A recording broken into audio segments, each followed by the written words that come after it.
abrir na Bíblia, irmãos, em nome de Jesus. Atos dos Apóstolos, capítulo 9.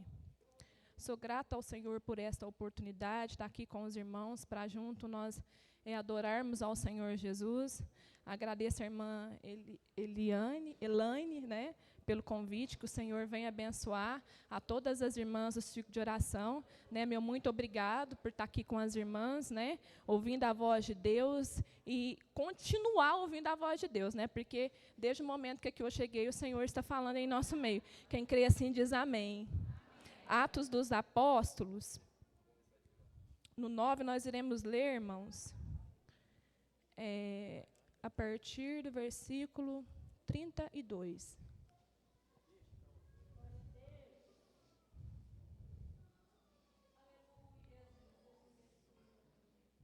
Vamos começar no 36, irmãos.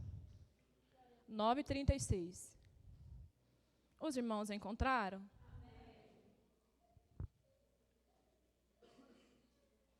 Vamos aguardar mais um pouquinho, que tem algumas pessoas que ainda estão procurando. Amém?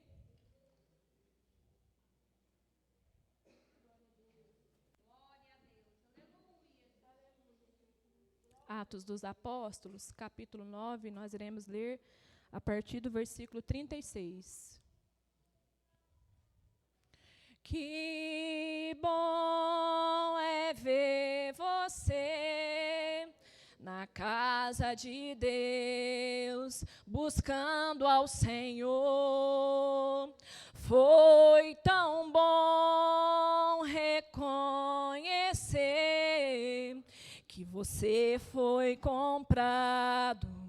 Você tem um valor. Encontraram? Glória a Deus. Versículo 36, assim diz a palavra do Senhor. E havia em Jope uma discípula chamada Tabita, que traduzido se diz Dorcas. Esta estava cheia de obras e esmolas que fazia. E aconteceu naqueles dias que, enfermando ela, morreu. E tendo-a lavado, a depositaram num quarto alto. E como Lida era perto de Jope, ouvindo os discípulos que Pedro estava ali, lhe mandaram 2 varões, rogando-lhe que não se demorasse em vir ter com eles. E levantando-se Pedro, foi com eles. Quando chegou, o levaram ao quarto alto, e todas as viúvas o rodearam, chorando e mostrando as túnicas e vestes que Dorcas fizera quando estava com elas. Mas Pedro, fazendo-as sair a todas, pôs-se de joelhos e orou.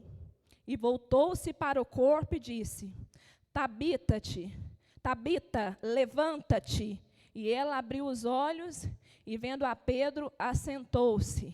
E ele, dando-lhe a mão, levantou e, chamando os santos e as viúvas, apresentou-lhe viva. Amém? Repete comigo: Senhor Jesus, continue a falar em nosso meio. Fala, porque o teu servo te ouve. Fala conforme o teu querer, a tua vontade. Amém. Pode se assentar em nome de Jesus.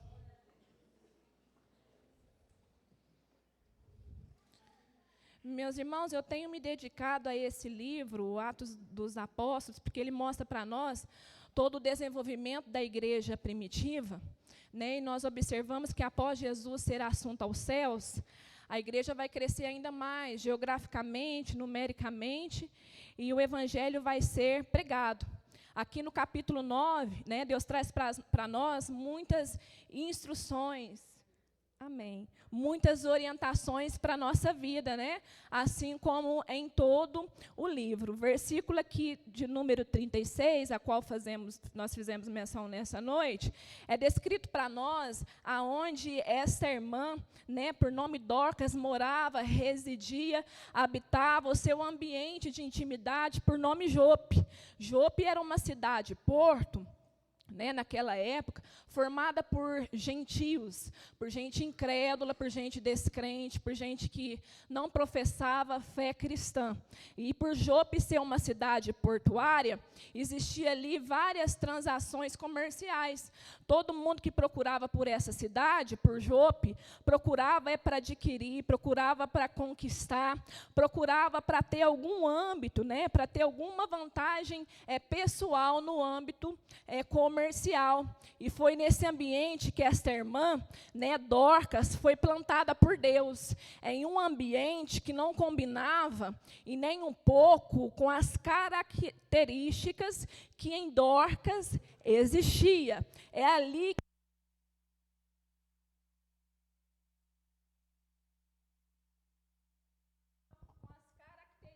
que Deus havia colocado em Dorcas. Tem alguém dizendo: Senhor, me arranca daquele lugar, porque se o Senhor me arrancar daquele lugar, certeza que eu serei um crente mais verdadeiro. Se o Senhor me arrancar daquele lugar, serei um crente mais temente, mais virtuoso, né? Um crente mais maduro na sua presença. Tem alguém dizendo: Senhor, me arranca daquela empresa, porque o Senhor me arrancando de lá, eu serei um crente mais genuíno na sua presença. Só que o Senhor te trouxe aqui nessa noite para te dizer: não é para sair do ambiente, não é para trocar de ambiente, não é para abandonar o cenário, não é para abandonar o ambiente, é para continuar no ambiente, porém no ambiente revelar características de Deus lá, no ambiente que você está inserido. Então, deixa eu te dar uma notícia nesta noite. Dá para ser crente no meio daquela família atribulada, dá para ser crente no meio daquela família incrédula, dá para ser crente no meio daquele povo descrente, dá para ser crente naquele lugar contaminado, dá para ser crente no meio daquele grupo de amigos descrente. O Senhor te colocou lá. E você está disposto a revelar as características de Cristo no ambiente que você está inserido? É porque o Senhor quer se apresentar a alguém que está lá. O Senhor quer se revelar ao ímpio que está lá. O Senhor quer se revelar ao pagão que está lá. O Senhor quer se revelar ao descrente que está lá. E sabe quem Deus vai usar? Você. É você quem Deus vai usar. Não é à toa que o texto que lemos diz que Dorcas era uma discípula. É porque Dorcas não estava em Jope para adquirir. Dorcas não estava em Jope para conquistar. Dorcas estava em Jope para compartilhar. Dorcas estava em Jope para estender a mão. Discípula porque Dorcas estava disposta a seguir o exemplo de alguém que é superior. Discípula porque Dorcas estava disposta a colocar em prática os exemplos do mestre. Por isso, discípula, então pare de se atribular com o ambiente. Pare de se atormentar com o ambiente, porque o Senhor te colocou naquele ambiente para Ele fazer algo novo lá. Tenha os olhos fitos em Jesus, autor e consumador da nossa fé. Pare de se atribular com o ambiente. O Senhor está dizendo para alguém: não se atribule com o ambiente, mas esteja disposto a revelar no ambiente características de Deus lá. Discípula. Por que discípula? Porque a Bíblia vai dizer que todo aquele, né, que tende a conhecer a Deus, todo aquele que ouve a voz de Deus, todo aquele que é ensinado por Deus, é parecido com o mestre. Lucas vai dizer no capítulo 6, versículo 40, todo aquele que é bem instruído é parecido com o mestre. E quem tem aprendido com Deus aqui? O Senhor te ensina aqui para você praticar lá. O Senhor te ensina aqui para você exalar lá. Porque quanto mais você revelar o caráter de Cristo lá, mais parecido com Cristo você será. Quanto mais você revelar o caráter de Cristo lá, mais parecido com Cristo você será. Então não é para virar as costas para ninguém, então não é para desprezar ninguém, então não é para abandonar ninguém, é para revelar no ambiente o caráter de Cristo. Discípula porque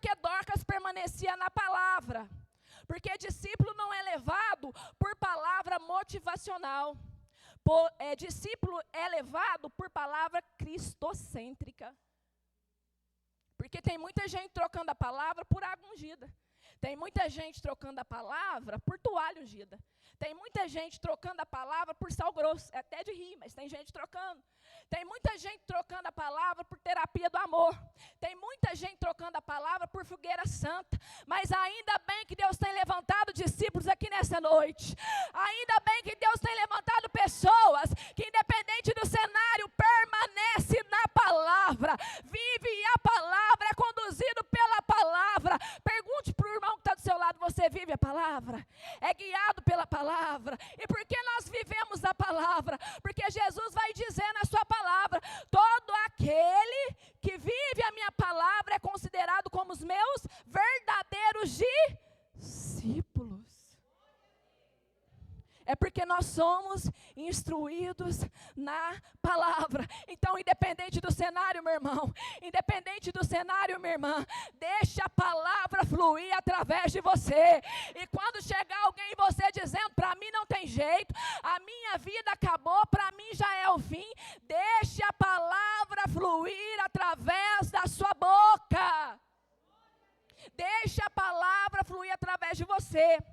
Apesar que esse negócio de viver é pela palavra, para muita gente é coisa de gente doida. Para muita gente é coisa de gente louca. Porque alguém está dizendo para você, olha, o médico já te deu o diagnóstico. Agora faça o tratamento e conviva com essa doença. Só que você é um crente que você vive pela palavra. Enquanto tem alguém dizendo conviva com a doença, tu está dizendo eu vou para o culto, eu vou adorar, porque o que vale para mim é a palavra que o céu liberar ao meu respeito. Alguém está dizendo esse negócio, essa empresa vai falir, vai quebrar, não vai prosperar, mas como tu é um crente que vive na palavra e pela palavra, tu está dormindo calmo, tranquilo, sereno, porque tu está dizendo, eu vivo a palavra, e o que vale para mim é o que o céu liberou a meu respeito. Discípula, o nome dela é Tabita, que traduzido quer dizer Dorcas. E Dorcas também tem um significado, gazela. E a gazela é um animal que muito vai nos ensinar. Porque a gazela é um animal que vai viver em ambientes de alta perigosidade. O ambiente que a gazela vai viver é árido, é desértico, mas é ali que ela vai crescer, é ali que ela vai se desenvolver, porque Deus não nos coloca em situações difíceis, Deus não nos coloca em ambientes difíceis, sem primeiro nos preparar para viver no ambiente. Deus não nos coloca em situação difícil, sem primeiro nos preparar para passar por aquela situação. Então, para quem está em dificuldade aqui nessa noite, o céu está dizendo, o Senhor está te dizendo nessa noite, antes mesmo de eu permitir essa dificuldade, eu já coloquei em você ferramentas necessárias para você passar por essa dificuldade. Antes mesmo de você enfrentar esse problema, essa notícia, eu já coloquei em você ferramentas necessárias para vencer. Na gazela, existem algumas ferramentas que é tida como ferramentas de proteção. Porque se o ambiente que ela vive é perigoso, ela precisa colocar em prática essas ferramentas para ela sobreviver no ambiente.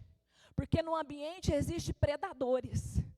E ela, para ela sobreviver, ela precisa colocar em prática essas ferramentas. Alguém está olhando para a gazela e está dizendo, frágil demais. Alguém está olhando para ela e está dizendo, fraca demais. Não vai sobreviver tudo isso. Não vai ultrapassar limites, vai ficar só nisso. É alguém que olha para você e está dizendo, não vejo terminando em coisa boa, não vejo um resultado bom. É alguém que olha para você e diz, não vai passar disso. Mas o Deus que não olha para a aparência, mas o Deus que conhece e contempla a essência, está dizendo para você, ainda existe vida aí. O Senhor está dizendo, você vai sobreviver. Só quem crê que vai sobreviver, levanta as suas mãos para o céu e dá um brado de glória para Deus. Você vai sobreviver.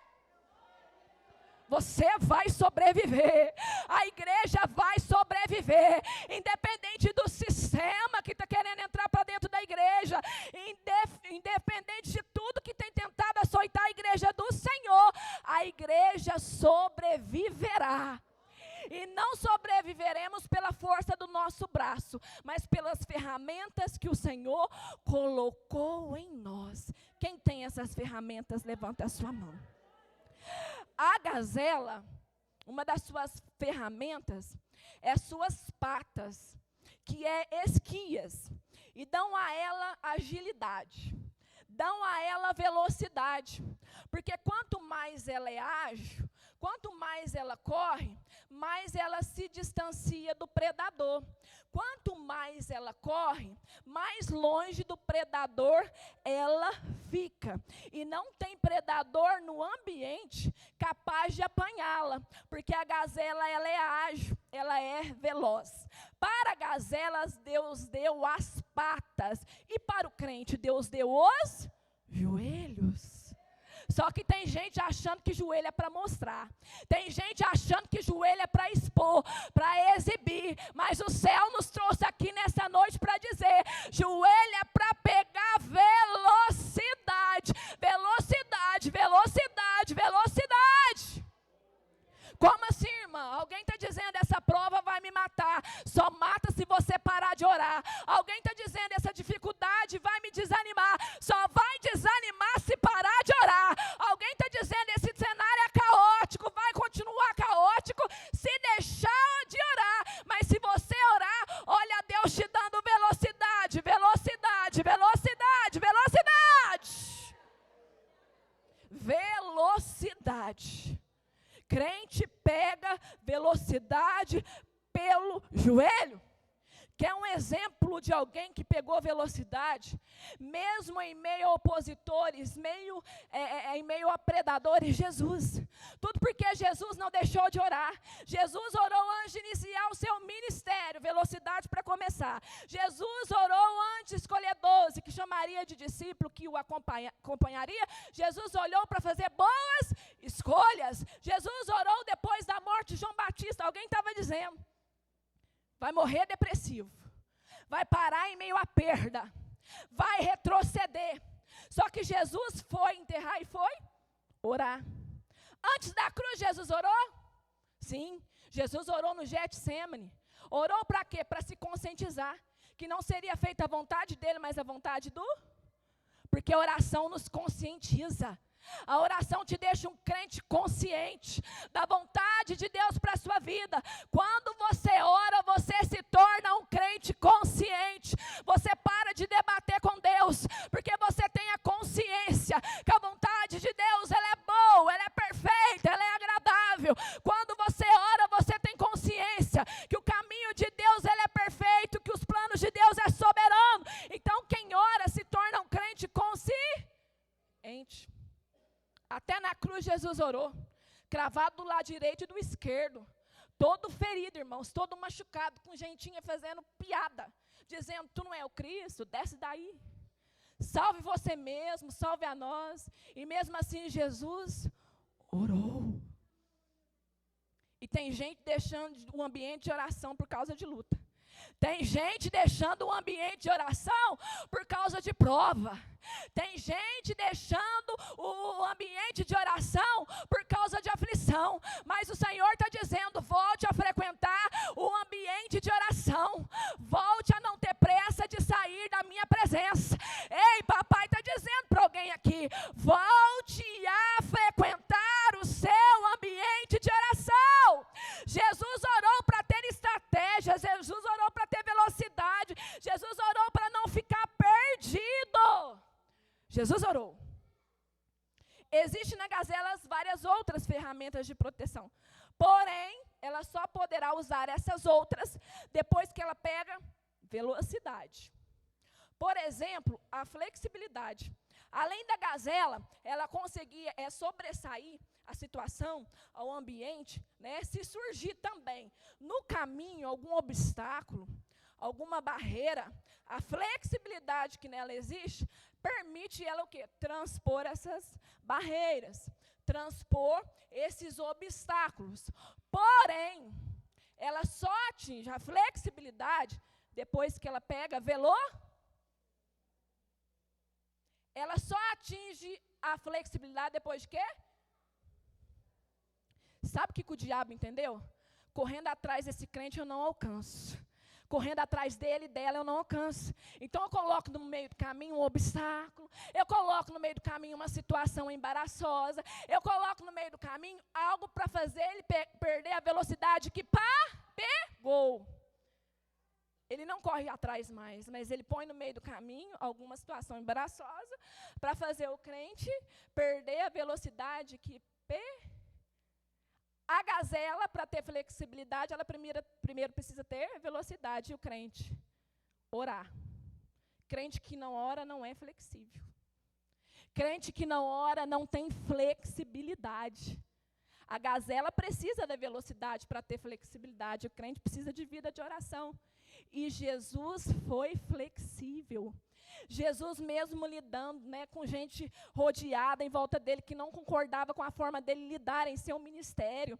Jesus mesmo tendo que lidar com escriba, a maldade de escriba, de fariseu, com língua ferina de saduceu. Jesus não deixou de ser flexível. E o diabo tem usado pessoas e até situações, né, para tentar te aborrecer, para roubar o teu culto, para roubar a tua adoração, para enfraquecer a sua fé. Mas o Senhor está dizendo para você aqui nessa noite, o céu está dizendo para você aqui nessa noite, pega a velocidade e use a flexibilidade que eu coloquei em você, porque estamos nos quebrando muito facilmente, e o Senhor não nos fez para quebrar, para se quebrar, por qualquer situação que ocorra.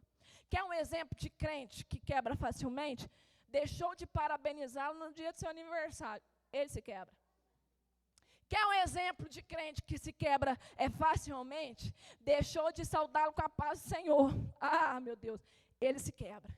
Quer um exemplo de crente que se quebra facilmente? Deixou de elogiá-lo ou citar o nome dele. Se ele não estiver na frente, ele se quebra.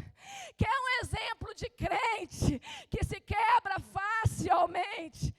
Todas as vezes que ele ficou doente, não faltou visita, não faltou palavra, não faltou oração. Mas se um desses itens faltar alguma vez, né, ele já sai da igreja, quer desviar metade dos crentes, né? Irmão, o Senhor colocou em nós flexibilidade. Seja flexível em nome do Senhor Jesus. Pega a velocidade para ter flexibilidade. A obra crescendo e gente preocupando com parabéns, gente preocupando com o nome não foi falado. Deus fazendo, Deus realizando, Deus curando e gente preocupada com muitas coisas que não compensa. Vamos usar a flexibilidade que o céu colocou em nós, porque Jesus, ele foi flexível, e se nós somos discípulos, e se com ele nós aprendemos, então vamos usar o que ele nos deu. Flexibilidade. A gazela também dá saltos altos. Isso faz com que ela tire os seus pés, as suas patas do chão. Já que estamos aqui, irmão, não podemos sair da nossa casa e gastar o tempo que estamos aqui de forma ordinária. Não podemos. Já que estamos aqui, vamos adorar. Já que estamos aqui, vamos dar glória. Já que estamos aqui, vamos nos envolver com essa presença que aqui está sendo revelada. Vamos nos envolver com essa atmosfera.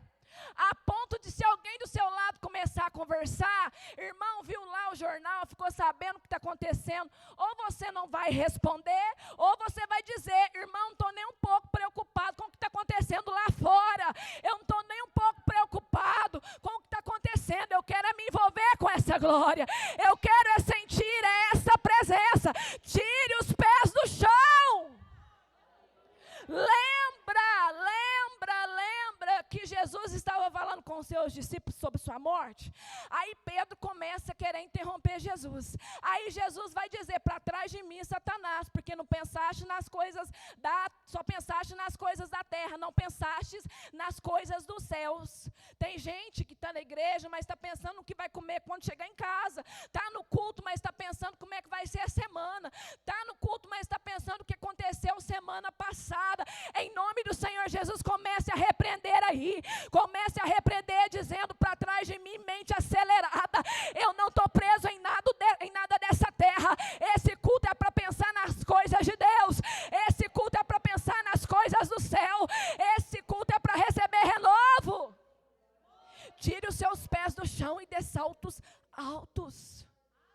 Não se prenda a nada dessa terra, porque é culto para receber batismo com o Espírito Santo, é culto para ser renovado, é culto para ser fortalecido, é culto para receber dom de Deus. E tem crente aqui que já está sentindo o dono do dom na casa. Então, já que você já tirou o pé do chão, sinta aí o dono do dom na casa. O dono do dom está na casa. O diabo estava achando que tu permaneceria incrédulo, mas hoje essa palavra ela te alcançou. Esta palavra ela te alcançou. Tu está entendendo que tu não é frágil. Tu está entendendo que o Senhor não trabalha com aparência, mas Ele dá resistência. Oh, aleluia. A gazela também, ela é sensível a ruídos e a barulhos. Fala comigo, sensível. Isso para nós é percepção espiritual. É o que não pode faltar na nossa vida. Repete comigo, percepção espiritual. Irmão, é enxergar o inimigo quando ele está longe, mas enxergar quando ele está perto. Mas não apenas enxergá-lo. Porque tem gente que está enxergando o inimigo, está correndo, está com medo, está escondendo. É enxergar o inimigo de perto, de longe, mas se manifestar como alguém do céu para repreendê-lo. Quem é que tem percepção espiritual lá na sua casa? Quem é que tem olhar periférico lá? Quem é que lá diz, olha, toma cuidado, não estou vendo coisa boa, fica mais distante, vigia a sua boca. Isso é percepção espiritual. Então, observe que além de nós aprendermos com Dorcas, aprendemos também até com o significado do seu nome, que é gazela. Voltando para o texto. E Dorcas, o texto vai dizer que ela se adoeceu, ela ficou enferma. Mas o que me chama a atenção é que essa discípula envolvida na obra, com Deus da obra, ela ficou enferma, mas estando na obra. Ficar enferma, todos nós ficamos, mas na obra. Ela na obra, fazendo a vontade de Deus, ela ficou enferma. Então quer dizer que quem está na obra não está isento de chorar. Quem está na obra não está isento de passar por momentos de aflição. Quem está na obra não está isento de passar por momentos de tribulação. Quem está na obra não está isento de passar por momentos de choro, de tristeza. Mas eu não vejo Dorcas desanimando. Eu não vejo Dorcas saindo. O pensamento de Dorcas é, enquanto eu puder, eu fico na obra. Porque quando o dono da obra quiser, e se ele quiser, ele me cura. Ela permanece na obra. Eu não vejo Dorcas saindo do círculo de oração. Eu não vejo Dorcas apresentando uma carta de afastamento, dizendo, eu estou dodói. Deixa eu te dizer, irmã, enfermidade na alma, ela existe. Enfermidade na alma, ela existe. E para isso existe terapeuta, psicóloga, sim ou não? O que o céu está dizendo é, não dá para deixar a obra porque está chateada. Não dá para deixar a obra porque está magoado, magoada. Não dá para deixar a obra porque está passando por luta. Não dá para deixar a obra porque está abalada psicologicamente. Continua na obra. Continue a fazer a obra. Porque aqui o dono da obra, ele te levanta, ele te restaura, ele te sara. Continue na obra. Independente da situação, fica na obra. Ela só sai da obra quando ela morre. Morreu, se ausentou da obra, logicamente. Mas e aí, irmã Aline, o que acontece? Lá fora morreu, prepara o corpo em terra. Mas para os judeus, lava o corpo antes de enterrar. Para eles, é uma liturgia, cultura judaica. Para nós, morreu em terra. Para eles, lava o corpo. E para eles é uma cultura, é como se fosse um cuidado, né, uma forma de amor, de cuidado, e sem visar interesse algum. Porque nem sempre podemos fazer as coisas visando algum interesse. Nem sempre podemos fazer as coisas esperando algum retorno. Muitas vezes temos que fazer e sem ter retorno algum, mas mesmo assim devemos fazer. Eles então vai lavar o corpo de Dorcas. Água morna na cabeça, nas mãos e nos pés. Tem gente que quase está morrendo espiritualmente, mas não vem para a igreja. Está quase morrendo espiritualmente, mas não deixa de ir para o cinema. Está quase morto, mas não deixa de ir para o churrasco. Está quase morto, mas não deixa de fazer a viagem. Está quase morto, mas está sentado no sofá assistindo a Netflix. Mas tem alguém dizendo, eu não morro sem antes pedir socorro. Eu vou para a igreja, eu vou adorar. E deixa eu te dizer uma coisa, você está no lugar certo, porque aqui tem água. Tu está no lugar certo, aqui tem água.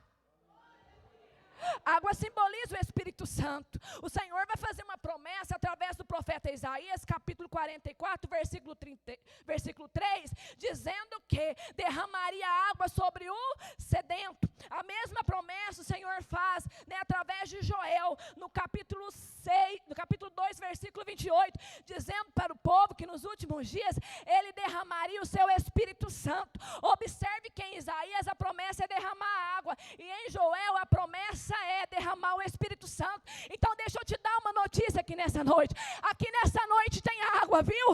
Aqui tem o Espírito Santo de Deus. E aonde o Espírito Santo de Deus chega, alguma coisa diferente tem que acontecer.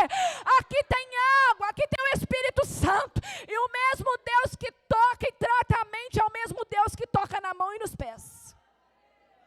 O mesmo Deus, a mesma água que trata a mente, trata as mãos e trata os pés. Água é para limpar, purificar. Sem água você morre. Sem água tudo fica sujo, desorganizado. A mesma coisa é sem o Espírito Santo de Deus. Sem Ele nós morremos. Sem Ele nós nos tornamos imundos. Mas a boa notícia é que aqui nessa noite, nesse culto sobre a liderança do círculo de oração, tem água e tem o Espírito Santo de Deus. A água que trata a mente. A água que trata a mente. O Senhor está dizendo para alguém, para de ficar dando ouvido na sentença do homem, dizendo que tu é um fracassado, que a tua mão é mirrada, que tu não vai prosperar, porque mesmo a água que trata a mente está tocando na tua mão, então haverá produtividade. A mesma água que toca na tua mente, toca nas suas mãos e toca nos teus pés. Então deixa eu te dar uma notícia, todo pensamento de desistência está caindo por terra, todo pensamento que atribula está caindo por terra, porque o Deus que trata a mente, Ele toca a mão e toca os pés. Esse é o Deus que nós servimos. Para encerrar, que a hora já nos espera. Tudo que é feito pelo corpo de Dorcas, mas o corpo não reage. O corpo não. Aí alguém está dizendo, irmã, não ligo mais, não chamo para vir para o culto, não chamo mais para vir para a igreja, porque tudo que eu faço, o corpo não reage. Aí tu tem que entender que quando o corpo não reage, o quarto ainda continua sendo o seu melhor lugar para você virar esse jogo. Quando o corpo não reage, o menino disse que vinha, não viria, não veio. A menina disse que estaria aqui, você veio? Ela não veio. Você chega na sua casa, você nem sabe para onde que foi, com quem que está, que hora vai chegar. O marido te falou que viria, vai na frente, daqui a pouco eu chego.